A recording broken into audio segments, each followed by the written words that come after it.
हमेशा जिंदा रहने की चाहत।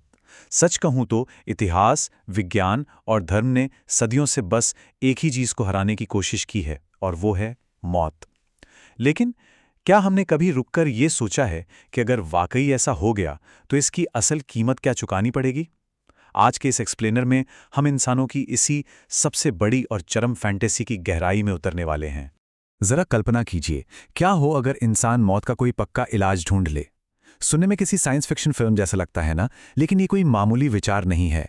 इसी एक सवाल ने प्राचीन काल के कीमियागरों से लेकर आज की एडवांस सिलिकॉन वैली तक सबको पागल कर रखा है। आज बड़ी बड़ी बायोटेक कंपनियां सेल रीप्रोग्रामिंग जैसी तकनीकों पर पानी की तरह अरबों डॉलर बहा रही हैं, सिर्फ इसलिए ताकि बुढ़ापे को हमेशा के लिए रोका जा सके। तो इस पूरी पिक्चर को समझने के लिए हम इसे कुछ हिस्सों में बांट कर देखेंगे। हम शुरुआत करेंगे हमेशा जिंदा रहने की इस असीमित चाहत और हमारी बायोलॉजिकल लिमिट से। फिर हम देखेंगे कि अमरता का बाजार कैसे काम करेगा, एक ऐसी धरती का नजारा कैसा होगा जहां कोई मरता नहीं, और सबसे आखिर में बात करेंगे कि जीवन के अंत का असल दार्शनिक महत्व क्या है। तो चलिए सबसे पहले बात करते हैं हमारी उस गहरी ऐतिहासिक और वैज्ञानिक इच्छा की जो हमें उम्र बढ़ने से रोककर हमेशा के लिए जैविक रूप से अमर होने का सपना दिखाती है। क्या आपको पता है कि हमारी इसी प्रकृति में अमरता का एक जीता जागता उदाहरण पहले से मौजूद है? जी हां, जरा इस टुरीटॉप्सिस डोर्नी यानी इमॉर्टल जेलीफिश को देखिए। ये कमाल का जीव एक खास उम्र में पहुंचने के बाद अपनी कोशिकाओं को वापस बिल्कुल शुरुआती अवस्था में धकेल देता है और अपना जीवन चक्र फिर से शुरू कर देता है, बिल्कुल एक रीसेट बटन की तरह। लेकिन हमारी यानी इंसानों की कहानी इसके उलट है। हमारा बुढ़ापा एक सीधी रेखा की तरह चलता है। हमारा शरीर समय के साथ लगातार कमजोर होता है। हम चाहकर भी अपनी बायोलॉजिकल घड़ी को ऐसे पीछे नहीं घुमा सकते। और दिलचस्प बात यह है कि दुनिया के प्रमुख धर्म भी लंबी उम्र को एक बड़े आशीर्वाद के रूप में देखते हैं।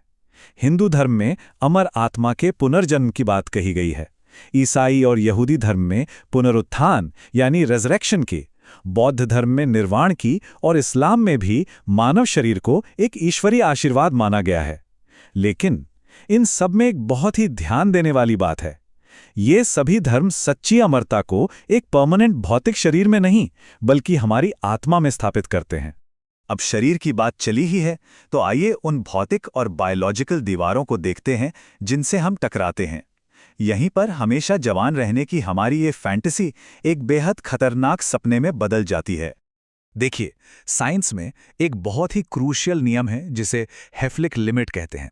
इसके हिसाब से मानव कोशिकाएं केवल 40 से 60 बार ही डिवाइड यानी विभाजित हो सकती हैं।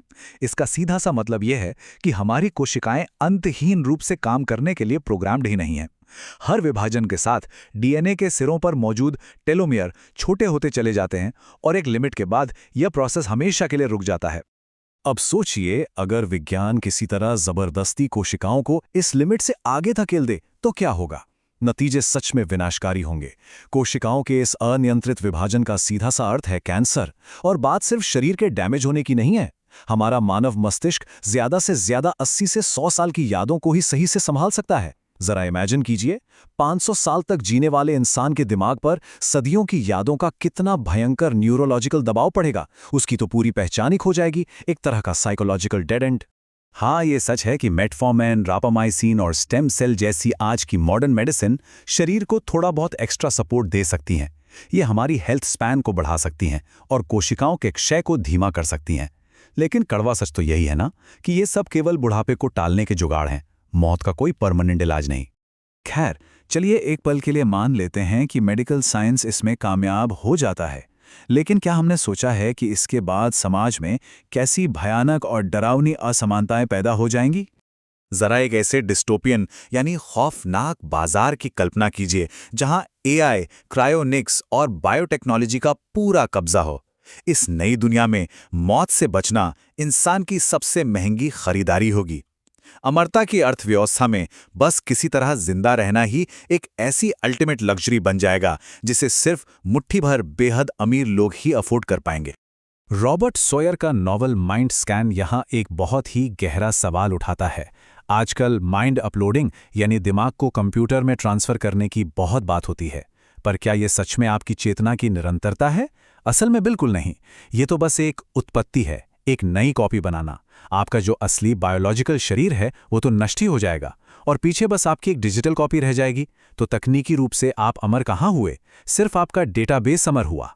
और इसका सबसे भयानक नतीजा होगा पूरे समाज का दो एकदम अलग अलग हिस्सों में बंट जाना। एक तरफ होंगे इलीट इमॉर्टल्स, वो सुपर अमीर लोग जो लगातार बायोलॉजिकल अपग्रेड खरीदते रहेंगे और सदियों तक जिएंगे।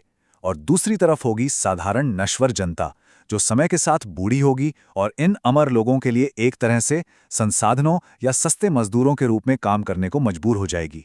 एक ना खत्म होने वाली गुलामी। अब इस तस्वीर को थोड़ा और बड़ा करते हैं। क्या होगा जब मानव जाति के बाहर निकलने का दरवाज़ा यानी मौत हमेशा के लिए बंद हो जाएगा? इसका असर हमारी धरती पर क्या पड़ेगा? अगर आबादी में कभी कमी ही नहीं आई तो पृथ्वी का पूरा सिस्टम ताश के पत्तों की तरह ढह जाएगा। खाने और पीने के पानी का भयंकर संकट आ जाएगा। रहने के लिए जगह नहीं बचेंगी। वर्ल्ड वाइल्ड लाइफ फंड पहले ही बता चुका है कि वन्यजीवों की आबादी में 68% की गिरावट आ चुकी है। अमरता की स्थिति में तो ये पूरी तरह खत्मोजी हो जाएंगे। और अर्थव्यवस्था का तो पूछिए ही मत।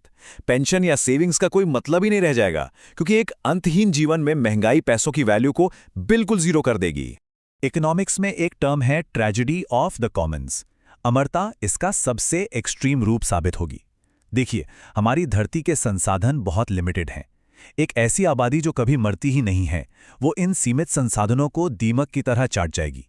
ऐसे में एक बहुत लंबा जीवन कोई वरदान नहीं, बल्कि पूरी धरती के लिए एक बहुत बड़ा बोझ बन जाएगा। और जरा सोचिए, बिना मृत्यु के इंसान का विकास आखिर होगा कैसे? हमारा एवोल्यूशन तो पुरानी पीढ़ी के जाने और नई पीढ़ी के आने पर ही टिका है ना।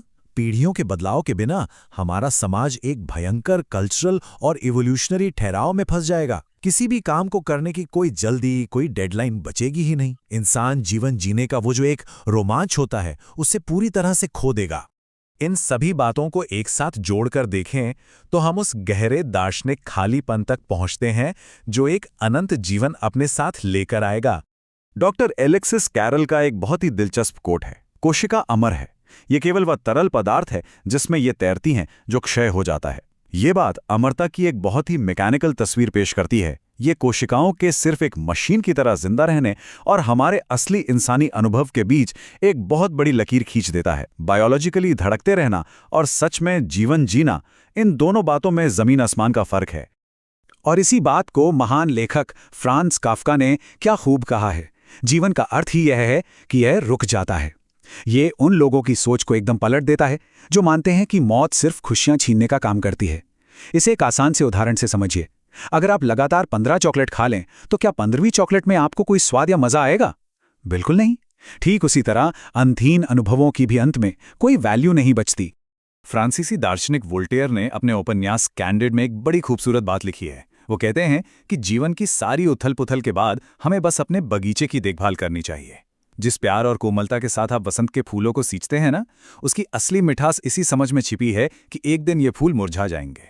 समय की ये जो कमी है, यही असल में हर चीज को खूबसूरत और कीमती बनाती है। तो अंत में एक सवाल जो हमें खुद से पूछना चाहिए, क्या मौत से बचने की इंसानों की ये अंधी दौड़ असल में उसी चीज को खत्म कर देगी जो जीवन को जीने लायक बनाती है? क्या अंत के बिना शुरुआत का कोई भी मतलब है? ये पूरा विषय विज्ञान और दर्शन के बीच एक बहुत ही गहरी और उलझी हुई बहस छेड़ देता है। इस गहरे और जटिल विषय के विश्लेषण में हमारे साथ जुड़ने के लिए बहुत बहुत शुक्रिया। अगली बार तक इस सवाल पर जरूर विचार कीजिएगा।